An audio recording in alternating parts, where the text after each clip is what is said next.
നമ്മുടെയൊക്കെ ക്രിസ്മസ് ആഘോഷങ്ങളിൽ വളരെ പ്രത്യേകിച്ച് നമ്മുടെയൊക്കെ ക്രിസ്മസ് ട്രീയിൽ സ്ഥാനം പിടിച്ചിട്ടുള്ള ഒരു വടി നിങ്ങൾ ആരെങ്കിലും ശ്രദ്ധിച്ചിട്ടുണ്ടോ?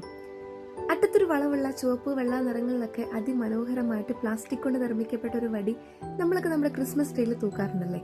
ഈ വടി അറിയപ്പെടുന്നത് മിഠായി വടികൾ അല്ലെങ്കിൽ കാൻഡി കെയിൻസ് എന്നാണ്. ഈ വടി പ്രധാനമായിട്ടും 3 കാര്യങ്ങളെയാണ് സൂചിപ്പിക്കുന്നത്. ഒന്നാമത്തെ കാര്യം എന്ന് പറയുന്നത്, ഈശോ ജനിച്ച കാലഘട്ടത്തില് ബെത്ലഹേമിൽ ഒരുപാട് ആട്ടിടയന്മാരുണ്ടായിരുന്നു. അപ്പോൾ അവർ ആടുകളെ മേയ്ക്കാൻ പോകുന്ന സമയത്ത് അവരുടെ കയ്യിൽ സൂക്ഷിച്ചിരുന്ന ഒരു വടിയാണിത്. അപ്പം ഈ അറ്റത്തുള്ള വളവ് കൊണ്ട് ആടുകളുടെ കഴുത്തിൽ കുരുക്കി അവർ ആടുകളെ തിരിച്ചു വിടാൻ വേണ്ടി ഉപയോഗിച്ചിരുന്നു.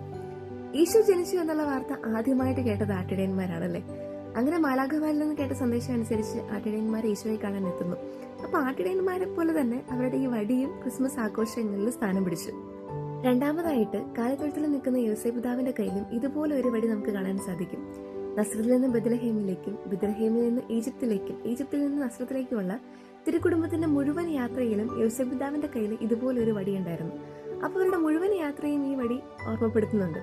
മൂന്നാമതായിട്ട്, ഞാൻ നല്ല ഇടയനാണ്, നല്ല ഇടയൻ ആടുകൾക്ക് വേണ്ടി ജീവൻ ബലി കഴിക്കുന്നു എന്ന് പറഞ്ഞ് ഞാൻ നല്ല ഇടയനാണെന്ന് സ്വയം വെളിപ്പെടുത്തി ലോകത്തിലേക്ക് കടന്നു വന്ന ഈശോയുടെ ആഗമനത്തെ ആഘോഷിക്കുന്ന ഈ ക്രിസ്മസില് നല്ല ഇടയനെ സൂചിപ്പിക്കാനും ഈ വടി ഉപയോഗിക്കുന്നുണ്ട്. അതിന്റെ കൂടെ ഒരു ഓർമ്മപ്പെടുത്തലാണ് ഈ വടി. അപ്പോൾ ഒരു വടിക്ക് ഇത്രമാത്രം ഇമ്പോർട്ടൻസ് നമ്മുടെ ക്രിസ്മസ് ആഘോഷങ്ങളിൽ ഉണ്ടെങ്കിൽ നമ്മളൊക്കെ ഈ ക്രിസ്മസ് ആഘോഷങ്ങളിൽ എത്രമാത്രം ഇമ്പോർട്ടൻ്റ് ആണെന്ന് ഒന്ന് ചിന്തിച്ച് നോക്കണം കേട്ടോ. എല്ലാവർക്കും ഹാപ്പി ഡേ.